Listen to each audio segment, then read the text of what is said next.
नमस्कार, मी दिनेश मलिये, आधार फाउंडेशन संस्थापक. माझ्यासोबत आधार फाउंडेशनचे उपाध्यक्ष दीपाली विजय बबरोटे. आज सावनेर खापा इथे मी आलेलो आहे. सावनेर खाप्यामध्ये सोनाली रमेश गोके यांची मुलगी आहे. त्यांची आई पुन्हा त्यांची बहीण तिकडे आहे सोनालीची. घरची कंडिशन पाहता का, तर वडील मला वाटते की आई ते मजदुरीचं काम करते. दाखवा तिकडे 2 मिनिटं. मजदुरीचं काम करायला जाते. 12 वर्षाचा मुलगा पाण्यामध्ये मरण पावला.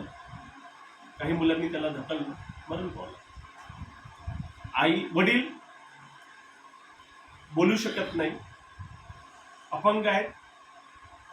बहीण बोलू शकत नाही, अपंग आहे. सोनाली गोके माझ्या समोर बसलेली आहे. महाराष्ट्र शासनाला माझी हात जोडून विनंती आहे, माननीय एकनाथजी शिंदे साहेब, आपण खासदार इलेक्शनच्या पहिले आपण आश्वासन दिलं होतं की मुलींचं शिक्षण आपण मोफत करणार. मुलींच्या शिक्षणासाठी इंजिनिअरिंगला एकही रुपया खर्च लागणार नाही. आधार फाउंडेशन या संस्थेच्या अध्यक्षाच्या नात्याने मी हात जोडून विनंती करतो साहेब, सोनाली गोके सारख्या हजारो मुली, लाखो मुली आपल्या महाराष्ट्रामध्ये शिकतात, परंतु पैशाच्या अभावामुळे शिक्षण घेऊ शकत नाही. अशा मुलांचं तर काय, ज्यांना आईवडील नाही अशा मुलांचं काय.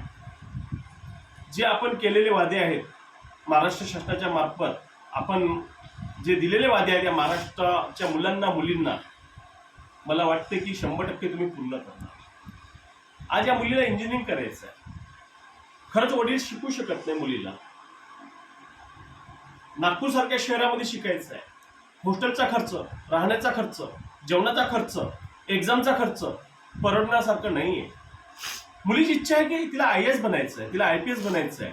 इंजिनिअरिंग केल्यानंतर तिला IAS आणि IPSची तयारी करायची आहे. साहेब, मला हात जोडून विनंती आहे माझीवाली तुम्हाला की खरोखरच आपण केलेले वादे पूर्ण करणार आणि या वर्षीपासून मुलींच्या शिक्षणासाठी पैसा लागणार नाही.